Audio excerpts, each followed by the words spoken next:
Welcome to the Ranjit Kumar Show podcast. Winners don't do different things, they do things differently. Hi, this is Ranjit. I'm a master trainer, Neurolinguistic Program, KPIs, Performance Management and Personality Assessment Jigsaw Discovery Tool. और हम the Ranjit Kumar show में ऐसे लोगों को दावत देते हैं जिन्होंने बड़ा अच्छा ज़बरदस्त काम किया होता है और यंग जनरेशन या जो अभी काम कर रहे लोग उनको किताबों के अलावा भी इल्म चाहिए होता है. तो that's why Ranjit Kumar show में हम आप जैसे लोगों को दावत देते हैं. आज हमारे साथ मौजूद हैं अली ताहिर साहब. एंड अली ताहिर साहब is a seasoned HR leader over 2 decades, years of experience, cross-industry experience across pharmaceutical, engineering, automotive, textile, FMCG.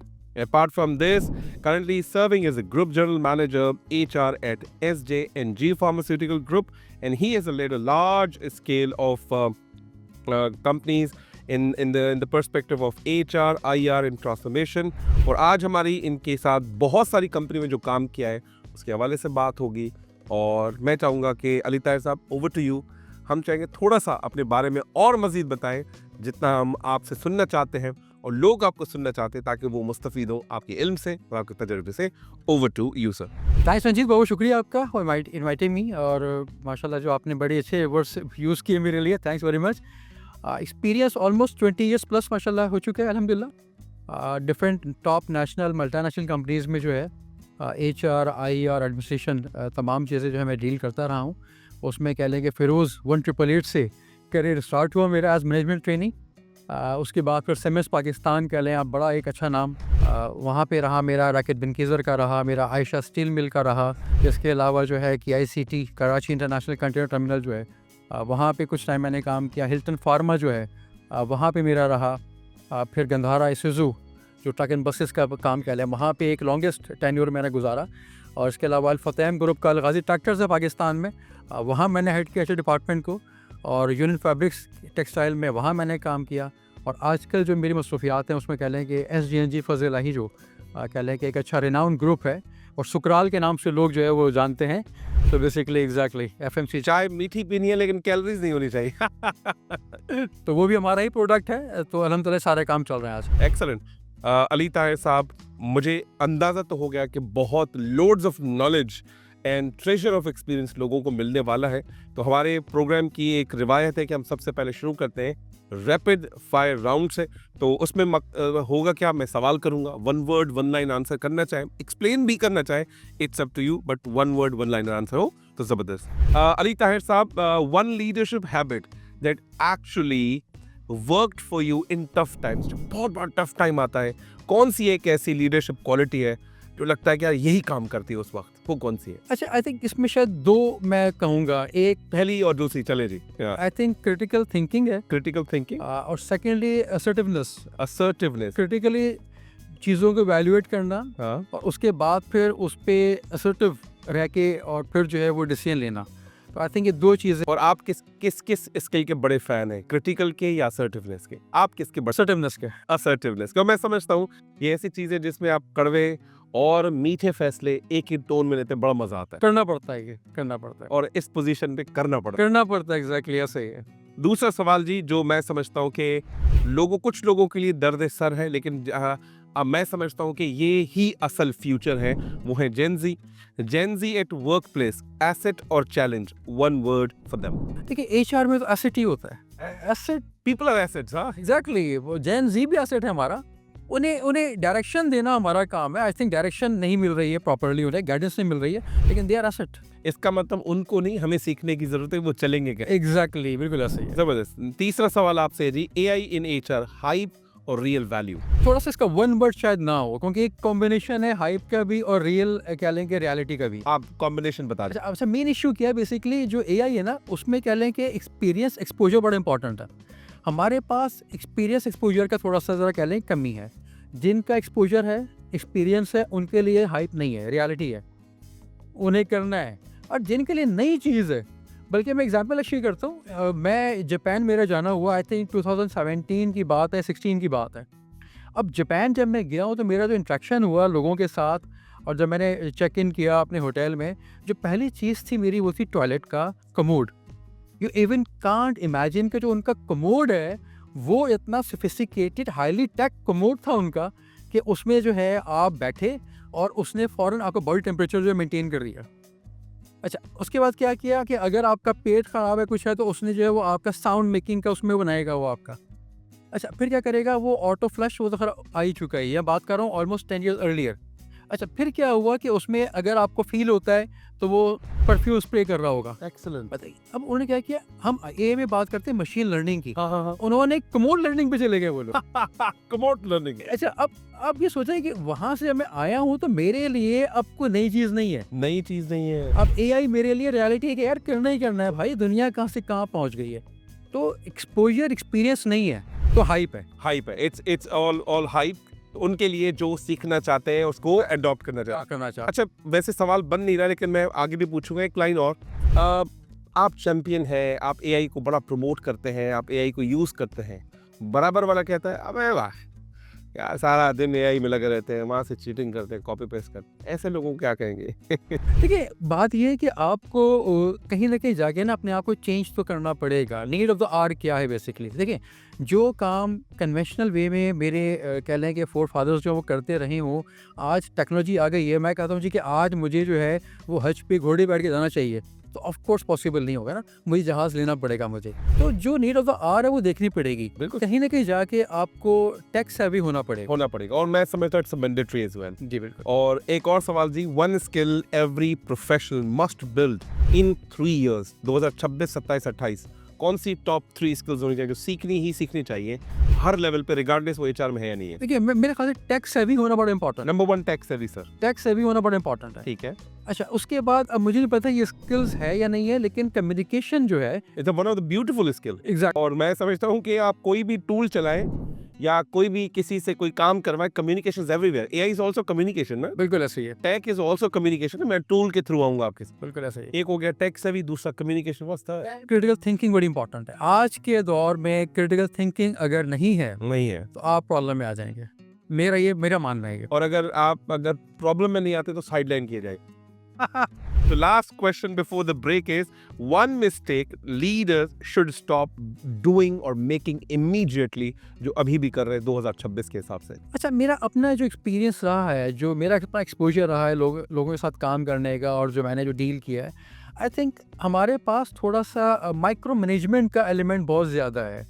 Deep down जाना, माइक्रो मैनेज करना, मेरे ख्याल से इसको थोड़ा ना निकालना पड़ेगा। आपको थोड़ा डेलीगेट करना पड़ेगा, एम्पावर करना पड़ेगा, और I think micro management avoid करनी पड़ेगी। माइक्रो मैनेजमेंट नहीं तो क्या करूं?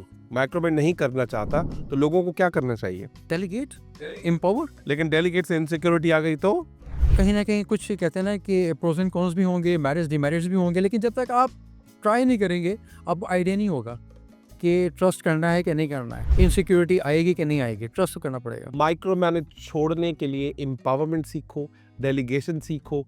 डेलीगेशन के बाद इनसिक्योरिटी अगर आपको हो रही तो अपने आप को अपग्रेड कर दो। सिस्टम डेवलपमेंट पे काम कर लेंगे तो शायद बहुत चीज़ें क्लियर हो जाएंगी।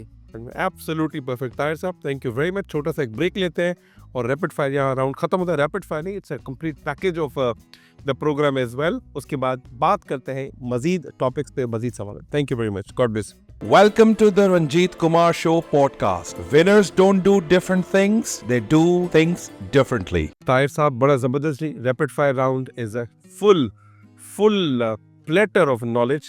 Now we are going towards the main course, जिसमें हम आपसे बात करेंगे। हम बात करेंगे आपसे transformation, Gen Z and future work, क्योंकि वक्त बदल चुका है, हालात बदल चुके हैं, लोग डिफरेंट हैं, और वो इतने डिफरेंट हैं मुझे बहुत कम समझ आते हैं। ये मेरी ना है, लिए मैं सीखूंगा। क्योंकि एक मैंने जेन ज़ी जब हायर किया था तो मैंने उसे कहा, बेटा तुम कितने बजे आ सकते हो? उसने कहा सर 9:30 शार्प। मैंने कहा मजाक नहीं करो, ना जेन ज़ी हो, 9:30 क्या बात कर रहे हैं? तो उसने कहा सर मैं पूरी कोशिश करूंगा, मैं 10 बजे तक आ जाऊंगा। इमेजिन करें वो कितने बजे आता होगा। फिर मैं आपसे सवाल करता हूँ, इमेजिन करें कितने। ये भी जो मेरा एक्सपीरियंस है वो 11-12 से पहले तो नहीं आया सर वो 3 बजे आता था। ओके। और कुछ मेरे पास उसके अटेंडेंस पे लिखा हुआ है, पता है वो कितने में आता है? वो 6:30 बजे आता था। 6:30 सुबह नहीं, 6:30 बजे शाम में। कह रहा मुझे काम दे दो, मैं घर जाके करूंगा। आता जरूर था वो लेके। सो ऐसे जेनजी ने हमारा थोड़ा सा माइंडसेट डिफरेंट कर दिया, लेकिन बहुत अच्छे जेनजीज भी हैं जो वाकई काम करना चाहते हैं, लेकिन अपने तरीके से। So no I know we can understand their methodology, उनका वे ऑफ वर्किंग, लेकिन मशीन शाम को 6:30 पे नहीं चला सकती। नहीं तो एग्जैक्टली 7:30 पे लगेगी तो लगेगी। मैन्युफैक्चरिंग के अंदर रोबोट्स आ जाएं, आप घर बैठ के उनको देख लो, वो तो अलग ही कहानी है। मुझे नहीं पता कि हम देख पाएंगे नहीं देख पाएंगे, बट हम बात करते हैं जी। आपके तजुर्बे को देखते हुए कंपनीज को सक्सेसफुली लीड कौन करता है? बेहतर सिस्टम, बेहतर लोग? आपका क्या ख्याल है इसमें? अच्छा, इस कॉम्बो ना, दोनों का कॉम्बो है ये। देखिए, सिस्टम बनते हैं लोगों के लिए और ताकि उनके लिए आसानी हो, और बनाते भी लोग ही हैं। तो दोनों का एक कॉम्बिनेशन है ये। अगर कोई एक चीज़ भी मिसिंग होगी तो शायद सही जो कहते हैं ना कि विनिंग कॉम्बिनेशन नहीं बनेगा। तो अगर लोग कहते हैं यार ये यहाँ का सिस्टम खराब है, हम काम नहीं कर पा रहे हैं, तो सिस्टम बनाया भी तो लोगों ने ना। एग्जैक्टली, लोगों कहाँ प्रॉब्लम है? सिस्टम होने के बावजूद भी वो रोना धोना, चीखना चिल्लाना, गीबतें करना कंपनीज के बारे में, क्या कहना चाहेंगे इसके बारे में? देखिए, मिन हैसुल कौम एज अ नेशन शायद हमारा ये प्रॉब्लम है। हमारी शायद वो कहते हैं ना तालीम और तरबियत का जो एक है, उसमें तालीम तो हमने बड़ा फोकस किया हुआ है एजुकेशन पे, लेकिन जो तरबियत का अमल है शायद वो कहीं मिसिंग हो गया। तो हमारा क्या है, मिन हैसुल कौम जो ना एक ये प्रॉब्लम है। ऐसे लोगों के लिए आपका क्या एक मैसेज होना चाहिए कि यार मतलब कंपनीज के अंदर बैठे हुए, खाते हुए, पीते हुए, जिस कंपनी की रोजी रोटी खाते हैं, 10-10, 15-15 साल से कंपनियों में बैठे हुए, सिस्टम को कोसते हैं, लोगों को कोसते हैं, कोई अच्छी बात हो जाए उसकी इतनी डिटाई के साथ जो है वो ऑपोजिशन करेंगे कि बस मतलब इनको मतलब कहते नहीं कि कभी कभी वो नहीं फ़कीर होता है, दरवाज़ा खटखटाता है, हम कहते हैं माफ़ करो, वो कभी कभी इतना जोर से दरवाज़ा खटखटाता है कि अगर इसके पास कोई चीज़ हो तो मार दे हमें। तो कुछ एम्प्लॉयज़ भी ऐसे होते हैं कि जिनको 10-15 साल हुए सिस्टम बनाते हुए, लोगों से बैठते हुए, काम करते हुए, वो चेंज इसलिए नहीं कर पा रहे, वो मार्केट से इरेलेवेंट हो गए हैं, मार्केट में भी उनको जगह नहीं मिल रही। क्या करूं, सिस्टम ऐसा क्या बनाऊं ताकि वो सिस्टम का हिस्सा बन जाए या सिस्टम से वाइप आउट हो जाए? इसके बारे में क्या ख्याल है? अच्छा, मैं एक चीज़ कहूँगा, मेरा एक्सपोजर रहा बाहर जाने का और मैंने मुख्तलिफ कंट्रीज़ का ट्रैवल किया। मैं यहाँ पे जब कराची एयरपोर्ट पे होता हूँ तो मैं कैन पीता हूँ और ऐसा करके फेंक देता हूँ, और 1.5 घंटे बाद जब मैं लैंड करता हूँ दुबई में, मैं बिल्कुल सीधा होता हूँ मैं, और मैं इधर भी नहीं देखता, मैं उधर भी नहीं देखता। जो हमारे ड्राइवर्स हैं, जो हजरात, अगर आप दुबई देखोगे, टैक्सी ड्राइवर सारे हमारे ही लोग हैं जो चला रहे होते हैं, लेकिन वहाँ पे सारे रूल्स फॉलो कर रहे होते हैं। हमारे ही लोग हैं जो उन जगहों पे ऑफिस में काम कर रहे हैं, लेकिन बिल्कुल ठीक काम कर रहे हैं। अच्छा, उसका मसला क्या है? वहाँ पर सिस्टम इतना स्ट्रिक्ट है, हाँ, जिसमें लूप होल्स नहीं है। देखिए, मेन इशू क्या है, सिस्टम बना लेना एक अलग चीज़ है, इम्प्लीमेंटेशन एक अलग चीज़ है। जब आप ब्रूटली इम्प्लीमेंट नहीं करोगे, आई एम सॉरी मैं बड़ा डिफरेंट वर्ड यूज़ कर रहा हूँ, सफाकाना तौर पे जब आप जो है वो एक लाइन ड्रॉ नहीं करोगे, उस वक्त तक लोग नहीं सुधरेंगे। नहीं सुधरेगी। तो आप ये कहना चाहते हैं कि आप 1 लीटर का कोकोनट ऑयल खरीदें और कम से कम 6.5-8 फीट का बैम्बू ट्री खरीदें, उस पे लगाएं और आप यहाँ रख दें। हाँ भाई, सही। आई थिंक मेरे ख्याल से शायद ये करना पड़ेगा। ये नीड ऑफ द आवर बन गई है शायद। मैं उस बेस से बात कर रहा हूँ जो मैंने बाहर, हम ही लोग हैं, हाँ, हम बहुत अच्छा काम कर रहे होते हैं। मतलब हमें डर है ना, एग्जैक्ट, गलत करने का डर है, अच्छा करने का रिवॉर्ड भी है। मेरे ख्याल से पॉइंट सिस्टम उनका बनता है कि आप कितनी उल्टी सीधी हरकतें करते हैं, काम करते हैं, बड़ा जबरदस्त है। तो ताहिर साहब, अगला सवाल है मेरा आपसे, how should leaders practically manage Gen Z and millennials without losing performance discipline? Millennials कभी होंगे कि मिलेनियल्स अभी टेक ओवर करेंगे और आहिस्ता आहिस्ता वो वाइप आउट हो जाएंगे। ऐसा क्या किया जाए कि जेन ज़ी, मिलेनियल्स या 3rd-4th जनरेशन चारों मिलके जबरदस्त किस्म से काम कर सकें? आप इसके बारे में क्या कहते हैं? अच्छा, देखिए, मेरा जो एक्सपीरियंस रहा है ना, उसमें जेन ज़ी को डील करना बड़ा आसान काम रहा है मेरे लिए। मैं अगर ऑनेस्टली बात करूँ, मैं जेन ज़ी का इश्यू क्या है, उनकी कुछ सर्टेन वैल्यूज़ है ना, वो उन वैल्यूज़ पे काम कर रहे हैं। वो वैल्यूज़ क्या है जी? अगर आप उनकी पर्सनल वैल्यूज़ को आप लिंक कर देंगे ऑर्गेनाइजेशन वैल्यूज़ के साथ, तो एक अच्छा विनिंग कॉम्बिनेशन बन जाएगा। एब्सोल्युटली यस, ट्रांसपेरेंसी बहुत इंपॉर्टेंट है, एब्सोल्युटली ओपननेस बहुत इंपॉर्टेंट है, और क्लैरिटी बहुत इंपॉर्टेंट है। यस। देखिए, जेन ज़ी जो है ना, उसका इश्यू क्या है, वो ग्रे नहीं देखता, वो ग्रे नहीं देखता, इधर व्हाइट और ब्लैक। वो कहता है मुझे येस और नो, बीच में नहीं रखो। एग्जैक्टली, इफ एंड बट नहीं चाहिए। नहीं चाहिए। अच्छा, हमारा एक दौर जो आप मुझे नहीं पता, पर्सनल डिपार्टमेंट एक हुआ करता था, वो ट्रांसफॉर्म हो के HR में हुआ, ट्रांसफॉर्म हुआ। एग्जैक्टली, पर्सनल डिपार्टमेंट क्या था जी कि एक जो है वो रेड बुक हुआ करती थी पॉलिसीज, SOPs की। वो कब खुलेगी? जब कोई इशू आएगा, एम्प्लॉयज़ के पास नहीं जाएगी। क्लैरिटी दें आप। जेन ज़ी को अगर आपने डील करना है, आप इधर ब्लैक और वाइट क्लैरिटी के साथ दें, ग्रे एरिया एलिमिनेट कर दें आप। ट्रांसपेरेंसी दें उन्हें। देखिए अभी जो हमारा कह लेंगे पूरा सोसाइटल वैल्यूज़ चल रही हैं, इसमें आगे जो पॉलिटिकल टर्मोइल है, बाकी चीज़ें हैं। देखिए नेपाल में जेन ज़ी ने बड़ा कमाल किया, बांग्लादेश में जेन ज़ी ने एग्जैक्टली बांग्लादेश में बड़ा कमाल किया। क्यों? क्लैरिटी थी, विजन बड़ा क्लियर था, ग्रे एरिया कोई नहीं था। भाई ये जो आप कर रहे हैं बूमर्स, ये नहीं करना, हमें ये करना है। अगर तो अलाइंड हो आपके दौर के हिसाब से वो ठीक था, मेरे दौर के हिसाब से चीज़ें ठीक नहीं है। मुझे उस पुरानी गाड़ी में, पेट्रोल वाली में नहीं घूमना, मुझे ईवी गाड़ी में घूमना है, because this is my lifestyle. मुझे डालों में नहीं घूमना, मुझे लग्जरी गाड़ी में घूमना है। और आप वाली बात, मैं घोड़ों में सफर नहीं करना चाहता, मैं जहाज उड़ना चाहता हूँ। एंड जो जेन जी है उड़ना चाहते हैं, उड़ने दो, उसे बोलने का मौका दे, ओपननेस चाहिए उसे, सुने उसे आप। तो अगर ये 3 चीज़ आप कर लेंगे आई थिंक क्लैरिटी के साथ, और देन आपका जो है ट्रांसपेरेंसी एंड ओपननेस, तो आप इजीली डील कर लेंगे ना। परफेक्ट। एक और सवाल आपसे पूछते हैं sir, AI is entering in the workplace fast, what should HR adopt, control and ignore? Ignore तो कुछ नहीं करना चाहिए। इग्नोर तो कर ही नहीं सकते, नो मतलब इसको मैंने काट दिया, यहाँ पर नहीं कर सकते। सो अडॉप्ट और कंट्रोल कैसे कर सकते हैं? देखिए अडॉप्ट आपने जो करना है, वो जो नई टेक्नोलॉजिकल जो एडवांसमेंट आ रही है उस पर नो तो नहीं बोलना, चेंज एक्सेप्ट करना है। देखिए जब तक मैं अपने आप को उस चीज़ पे लेके रियलाइजेशन, एक्सेप्टेंस नहीं होगी ना, मैं चेंज नहीं करूँगा। तो पहले तो रियलाइजेशन हो के अडॉप्ट करना है, एडाप्टेशन होनी चाहिए। कंट्रोल के लिए सिस्टम, देखिए हर चीज़, वही बात है, आजकल हम बात कर रहे हैं एआई के हवाले से, आजकल हम बात कर रहे हैं आपका सोशल मीडिया के हवाले से। हर कंपनी में हर जगह पे फॉलो हुआ है कि लोग यूट्यूब देख रहे हैं बैठ के, फेसबुक यूज़ कर रहे हैं। कंट्रोल सिस्टम्स लगाने पड़ेंगे आपको। एब्सोल्युटली। तो कहीं ना कहीं जाके एडाप्टेशन है, आपका कंट्रोल सिस्टम बनाएगा आपका। इग्नोरेंस तो इम्पॉसिबल, हो ही नहीं सकता। Absolutely. तो adoption and controlling both are only strategy जिसके साथ आप AI को एंटर कर सकते हैं एग्जैक्ट। Absolutely. तीसरा कोई और रास्ता नहीं, ऑप्शन नहीं, और इग्नोर करना ऑप्शन है ही नहीं। Is training still relevant in the age of YouTube, AI and micro learning? Micro learning में जो छोटे छोटे लिंक्डइन पे कोर्सेज आते हैं, कोर्सेरा पे आते हैं, तो आप क्या समझते हैं कि हमें अभी भी क्लासरूम ट्रेनिंग की तरफ जाना चाहिए या फिर यूट्यूब AI के कोर्सेज खुद से कर देने चाहिए? आपका क्या कहना है इसके बारे में? अच्छा रंजीत, इसमें हुआ कि कोविड के बाद से सब कुछ चेंज हो गया है। कोविड ने चेंज कर दिया। कोविड से पहले तक जो है ना, स्कूल्स कहते थे बच्चों के स्क्रीन टाइम आप लिमिटेड रखें, आप इतने आवर्स करें, आप इससे ज़्यादा ना करें। आप कोविड में स्कूल्स ने कहा जी ऑनलाइन पे आ जाए, ऑनलाइन पे आ जाए, भले वो नर्सरी का बच्चा है। भी कोई बारिशें होती है, मेरे बच्चों की ऑनलाइन क्लासेस होती हैं बीकन हाउस के अंदर। एग्जैक्टली। तो उसके बाद हुआ क्या कि आपका कोविड ने आके आपके जो नॉर्म्स हैं वो चेंज कर दिए, आपके सोसाइटल नॉर्म्स चेंज हो गए हैं वो। अच्छा, अब जो आपने बात की, इसमें इम्पॉर्टेंट चीज़ जो है वो ये है कि आपको आना तो पड़ेगा, आपको सारे काम करने पड़ेंगे। और वही बात है कि स्क्रीन इम्पॉर्टेंट है, इसकी सिग्निफिकेंस आपको माननी पड़ेगी। नहीं मानेंगे आप नहीं करेंगे। अब मेन इशू क्या है, इसकी इनको यूज़ कैसे करना है, टेक्नोलॉजी को इस्तेमाल कैसे करना है, एआई का इस्तेमाल कैसे करना है। उसके लिए शायद कुछ SOPs प्रोटोकॉल्स पे बात हो सकती है, हो भी रही है। और हमने बहुत सारे ऐसे NDA एग्रीमेंट्स बनाए कि वर्क प्लेस पे AI कैसे यूज हो। हम तो कोर्सेज भी करवा रहे हैं, हम तो ये बता रहे हैं कि आप अपनी AI को कैसे अपना फैसिलिटेटिव पार्टनर बना रहे हैं वर्क प्लेस, लाइसेंस खरीद रहे हैं और लोगों को एम्पावर कर रहे हैं। तो स्क्रीन रहेगी ट्रेनिंग में, इसका अब इन्वॉल्वमेंट आ चुका है।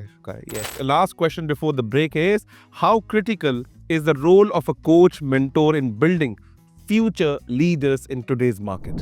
देखिए मेरा अपना ख्याल ये है कि हमारे पास जो इतना क्योस है, जो हमारे इतना इशू है ना, वो मेंटोर का ना होना है, कोच का ना होना है। अगर हमारे पास कोच हो, मेंटोर हो, तो प्रोफेशनल एंड पर्सनल जो तरबियत मैं बात कर रहा हूँ, जो ट्रेनिंग की बात कर रहा हूँ, वो शायद अच्छी हो सकेगी। हमारे बच्चे, इवन ये पढ़ाता रहा हूँ मैं एक यूनिवर्सिटी में, मैं टीचिंग भी करता रहा हूँ। हमारे बच्चों को मालूम भी नहीं है कि मेंटोरिंग कितनी इंपॉर्टेंट चीज़ है और मेंटोर लाइफ में होना चाहिए, जो नहीं है। तो मैं तो इसको बहुत ज़्यादा, मैं कहता हूँ 100/100 नंबर्स देता हूँ कि आपका मेंटोर कोच इंपॉर्टेंट है। जितना आपका बॉस, आपके पेरेंट्स, आपके ऑफिस में कॉलीग्स इंपॉर्टेंट है, इतना ही मेंटोर इंपॉर्टेंट है। लेकिन मेंटोर की सही से लोगों को डेफिनेशन नहीं पता। लेकिन इस प्रोग्राम के अंदर he will talk more about the mentorship and leadership. Thank you very much, God bless you sir. छोटे से ब्रेक के बाद मजीद बात होती है आपसे। Welcome to the Ranjit Kumar Show podcast. Winners don't do different things, they do things differently. Tahir साहब, मैं बार बार आपसे यही बात कर रहा हूँ, it's a blend of 2 decades knowledge और लॉट ऑफ ऑर्गेनाइजेशंस। लेकिन मैं थोड़ी सी किताबों में खुद बात करना चाहूँ because I am also book lover. और पहला मेरा आपसे सवाल है, which book has had a biggest impact on your professional and personal life and why? कौन सी ऐसी किताब है? अच्छा, थोड़ा सा एक बुक पे मैं नहीं जाऊँगा, शायद 2-3 मैं नाम लूँगा। मैं बानो कुस्सा को अपना मुर्शिद मानता हूँ और उनका जो और मैं ये शौर को जाविया पढ़ के तो जो उनका नॉवेल राजा गिद्ध है, उसने कम्प्लीटली ट्रांसफॉर्म किया मुझे। मेरी पर्सनालिटी में जो कहते हैं ना कि एक कॉन्सेप्ट देना, हलाल हराम का जो कॉन्सेप्ट है, वो मुझे वहीं से मिला, जिसने मेरी पर्सनल प्रोफेशनल लाइफ को बड़ा कहते हैं चेंज किया। देन शहाबनामा, एक बहुत बड़ी किताब कुदरतुल्लाह शहाब साहब की, उसका एक मुझे एक याद है, उनकी एक मुलाकात हुई आगा हसन आबदी साहब से, बीसीसीआई के जो थे, और उनका एक अल्फाज, एक लाइन थी कि वो मैनेजर नहीं जो अपने से बेहतर जानशीन पैदा ना कर सके।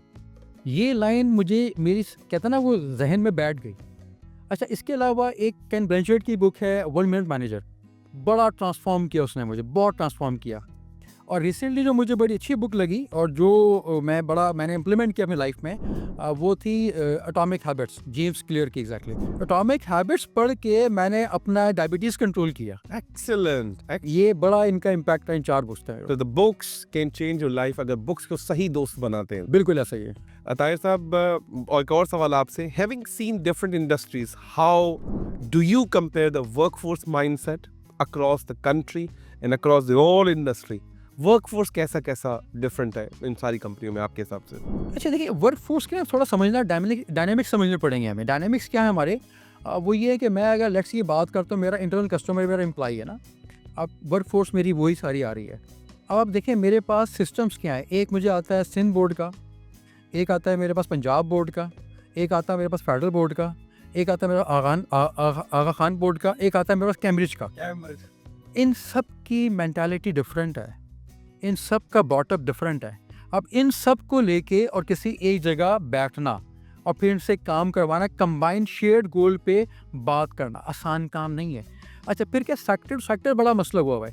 टेक्सटाइल की अपनी एक फ़िलॉसफी है, एक अपनी आइडियोलॉजी है, अपना एक इसकी कह ले कि एक अपना एक कल्चर है, वो बिल्कुल डिफरेंट है। बिल्कुल फार्मा का एक अलग डिफरेंट कल्चर है, FMCG एक अलग डिफरेंट, आपका रैकेट बैंकाइजर तो और उधम है, अलग बिल्कुल ऐसा हो गया। ऑटोमोबाइल है, वो बिल्कुल डिफरेंट है। तो सेक्टर वाइज सेगमेंटेशन हुई हुई है। देन हमारी सोसाइटी जो कह लें कि जो हमारा ब्रॉटअप है बच्चों का, उसमें क्या बड़ा चैलेंजिंग है हमारे पास HR को डील करना कोई आसान काम नहीं है, बहुत मुश्किल काम है। और मैं ये समझता हूँ कि जो शख्स एज ए HR या फिर एज अ लीडर लोगों को मैनेज करना सीख गया, उससे बड़ा लीडर कोई नहीं हो सकता। एब्सोल्युटली। एक और सवाल आपसे जी, where do you see the biggest gap between academia and industry? कहाँ पर गैप है? क्यों मैच नहीं हो पा रहे लोग और पढ़ाई, और जो इंडस्ट्री की रिक्वायरमेंट है वो क्यों पूरी नहीं हो पा रही? अच्छा, इसमें ये रंजीत एक चीज़ जो आएगी ना, वो आएगी शायद हमारा जो बेसिक स्ट्रक्चर है ना एजुकेशन का, उस पे ही शायद वर्क करना पड़ेगा। स्किल बेस्ड जो आपकी एजुकेशन है वो तो हमारे पास अभी तक नहीं है। हमारा बच्चा क्लास 1 से या नर्सरी स्टार्ट करता है और ब्रेक लगाता है 16वीं जमात पे, बीच में उसकी कोई डेवलपमेंट नहीं हुई हुई, कोई उसकी काउंसलिंग नहीं हुई हुई, उसका कोई किसी किस्म का इंट्रैक्शन जो है इंडस्ट्री के साथ नहीं हुआ हुआ। तो मेरा अपना ख्याल है कि ये शायद यूनिवर्सिटी लेवल की बात नहीं है, ये पूरा कंप्लीट स्ट्रक्चर आपका है एजुकेशन का, उसे रिफॉर्म्स की ज़रूरत है। और अगर आप चलो हम अर्ली एजुकेशन, फॉर्मेटिव एजुकेशन, उसको तो चेंज करेंगे तो सदियां लग जाएंगी। कॉलेज यूनिवर्सिटी लेवल पे क्विक चेंजेस क्या कर सकते हैं आपके हिसाब से? देखिए, एकेडेमिया का और आपका इंडस्ट्री का लाइजन बहुत इंपॉर्टेंट है। और मैं लाइजन तो गेस्ट स्पीकर तक रह गया सर। बिल्कुल इसके मैं तो गेस्ट स्पीकर करना ही छोड़ दिया। मैंने कहा यार क्या कराते, 1 घंटे में हम अपने भाषण ही देते हैं, क्या सिखाएंगे उनको 1 घंटे में? दूसरा क्या होता है कि हमारे पास एक बड़ा प्रॉब्लम क्या, एंटरप्रेन्योरशिप वो बंदा पढ़ा रहा है जिसने कभी कोई कुछ किया ही नहीं है। जबरदस्त। आप समझ रहे हैं मेरी बात? अब HR वो बंदा पढ़ाए जिसने कभी HR प्रैक्टिस ना किया हो, तो वो क्या पढ़ाएगा? जिससे खुद पढ़ के पढ़ा रहे शुरू। एग्जैक्टली। देखिए, बुकिश नॉलेज एक अलग चीज़ है, वो दे के आप शायद कुछ बता देंगे, लेकिन जो आपके जो ने काम किया हुआ हो, जो कि स्टडीज़ पे जो ने काम किया हुआ है ना, वो बहुत इंपॉर्टेंट है, जो शायद एक मिसिंग एलिमेंट है। तो आपके टीचर्स का ट्रेनिंग, आपके टीचर्स का डेवलपमेंट बहुत इंपॉर्टेंट है। एब्सोल्युटली। ताहिर साहब, एक और सवाल आपसे है, are we losing core societal values in the race of success? Values हैं, मेरा सवाल आपसे ही है, क्या वैल्यूज़ हैं? वैल्यूज़ तो ख़त्म हो गई हैं। फैडेड थोड़ी बहुत तो कुछ लोगों में नहीं, मेरे ख्याल से नहीं है। बाय एट लार्ज अगर देखते हैं एज अ नेशन, तो शायद वैल्यूज़ पे तो हम निकल, इंडिविजुअल लेवल पे अपनी कोई मैनेज कर। इंडिविजुअल लेवल पे अगर कुछ काम चल रहा है तो चल रहा है, लेकिन देखिए उसमें मेन इशू क्या है, सक्सेस की डेफिनेशन नहीं क्लियर। हमने सक्सेस को रिलेट कर दिया है गाड़ी, बंगले और मॉनेटरी वैल्यूज़ के साथ। अच्छा, अब एक हैप्पीनेस का एक एलिमेंट जिसे कहते हैं ना, जो खुशी है और सक्सेस, वो निकल गया है। तो पहले तो हम डिफाइन कि सक्सेस है क्या, हम क्या कर रहे हैं। हम इस वक्त रुपए पैसे की दौड़ धूप में, भाग दौड़ में वैल्यूज़ तो बहुत पीछे रह गई है, क्योंकि मेरे पड़ोस के पास वो वाली गाड़ी है, मेरे कज़न के पास वो चीज़ है, मेरे पास होगी तो मैं कंपैटिबल। एग्जैक्टली तो वो कहीं नीचे This is not the success, huh? खत्म हो गया। So the last question of this segment, what one change would you make in the education system to better prepare youth for the real jobs? मेरे ख्याल से उन्हें जो है ना, एक कह लें कि स्किल बेस्ड कुछ इंटर्नशिप्स हों, ट्रेनिंग्स हों। देखिए, इंटर्नशिप के नाम पे भी हम कर क्या रहे हैं, हम सिर्फ उनके आई थिंक वीक्स पूरे कर रहे हैं। 6 वीक्स पूरे कर दिए, सर्टिफिकेट मिल गया ना, उन्हें को फिक्र है, हमको फिक्र है। मतलब एज सच किसी किस्म का कोई उनकी मैंटोरिंग का, उनकी कोचिंग का कोई सिस्टम मैकेनिज्म बनाए हम, जिसमें जो उनके लाइजन ऑफिसर्स हैं यूनिवर्सिटीज़ के, उनका और जो इंडस्ट्री के लोग हैं, उनका आपस में कोलैबोरेशन हो, और फिर कोई कहते हैं ना कि एक कंबाइंड डॉक्यूमेंट बने जो इम्प्लीमेंट किया जाए। वेल ताहिर साहब, बड़ा ज़बरदस्त। और हमें चाहेंगे कि और चीज़ें इसमें मज़ीद ऐड करें। छोटा सा एक ब्रेक लेते हैं, ब्रेक के बाद मज़ीद बात करेंगे HR बेनिफिट्स एंड गवर्नेंस क्या होता है, क्योंकि ये भी बहुत बड़ी नीड है, ना सिर्फ HR के लिए, पहले जो HR से डिपार्टमेंट से भी ताल्लुक़ नहीं रखते, उनके लिए भी ये चीज़ बहुत बड़ी। बिल्कुल ऐसे ही। छोटा सा ब्रेक लेते हैं, ब्रेक के बाद बात करें। Welcome to the Ranjit Kumar Show podcast. Winners don't do different things, they do things differently. Tahir साहब, बड़ा ज़बरदस्त जी। The last segment of the show, but is a wonderful the loads of knowledge that we have learned, and of course audience, my student, will learn from you a lot as well in the field of HR. HR benefits and governance को लेते हुए एक सवाल बना है हमारा। How has the role of HR evolved from adamant to strategic partner in your journey?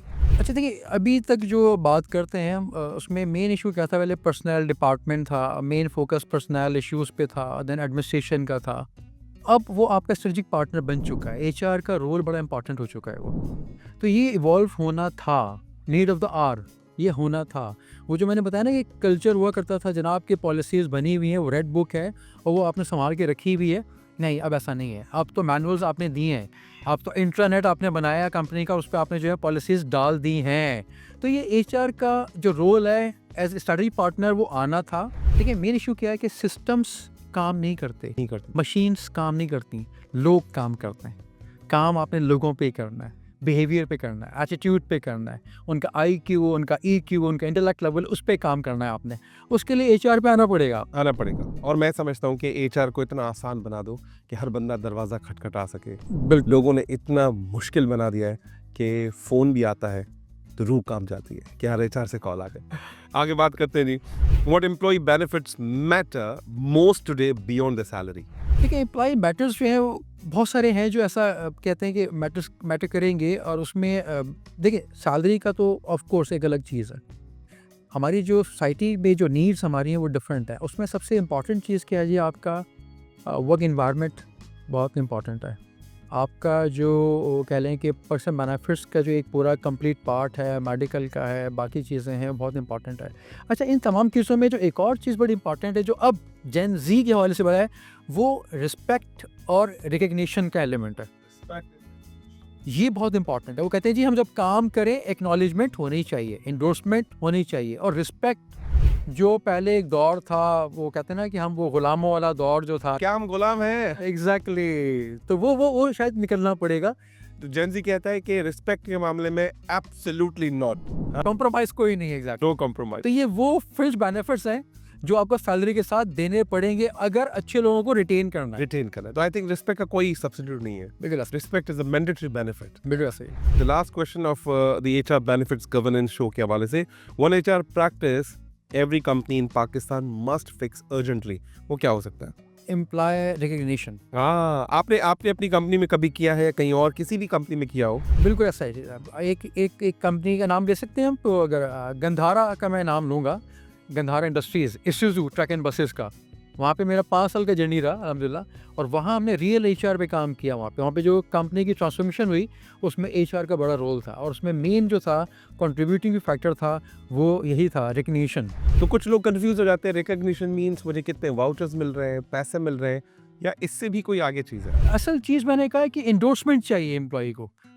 एक थपकी चाहिए कि तुमने वेल डन, अच्छा काम किया तुमने टारगेट अचीव किया तुमने, वो किसी पैसे से बड़ी चीज़ है। बड़ी चीज। आप 10 लोगों में बैठे हो, आपका बॉस क्या है, रंजीत वेल डन, ज़बरदस्त, एक्सीलेंट यार, यू हैव डन मिरेकल, मेरे को आपका वैसे ही जो कहते हैं ना कि मोरल इतना बूस्ट कर दिया। डोपामिन लेवल हाई हो जाएगा। हाँ एग्जैक्टली। तो ये टाइमली, वो जो मैंने कहा 1 मिनट मैनेजर, हाँ 1 मिनट रिवॉर्ड, गोल, 1 मिनट अप्रिसिएशन, 1 मिनट रेप्रिमेंड। रेप्रिमेंड, एग्जैक्टली। तो वो जो 1 मिनट जो आपकी अप्रिसिएशन है ना, हाँ टाइमली, बहुत इंपॉर्टेंट है। बहुत इम्पोर्टेंट। और अगर अप्रिसिएशन ना करें तो उसके नुकसान क्या है? डिमोरलाइज होगा एम्प्लॉय। देखिए मैंने काम किया है, देखिए आप बच्चे की मिसाल लें, आप बच्चा भी ये चीज़ समझता है कि अगर मैं आज अच्छे नंबर लेके आया हूँ ना, तो बाप या माँ बोले कि बेटा शाबाश, शाबाश, या कुछ दिला देगा, कुछ दिला देगा। या फिर चलो बोलेगा शाबाश बेटा तुमने अच्छा काम। आज स्पोर्ट्स डे था मेरा, आज मैंने कोई मेडल लिया तो मुझे कोई रिकग्निशन मिलेगी, मुझे कुछ अप्रिसिएशन मिलेगी।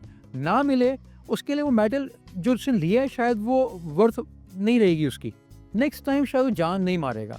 सेम यही फिलॉसफी, यही सेम वही साइकोलॉजी है जो एम्प्लॉय पे भी है। अगर उसने काम किया टाइमली, आपने उसको रिवॉर्ड नहीं किया, लफ्ज़ों की शक्ल में नहीं किया, सर्टिफिकेट की शक्ल में नहीं किया, तो शायद नेक्स्ट टाइम उसकी वो जो परफॉर्मेंस है वो शायद ना आ रही हो। तो यानी कि हम ये कहें कि एचआर वाकई वालदेन की तरह है, वो हमारे एम्प्लॉयज हमारे बच्चों की तरह। बिल्कुल ऐसे ही। तो ये एचआर की जिम्मेदारी माँ है, माँ। HR माँ है। अब किसी की सगी माँ है, किसी की सुतेली।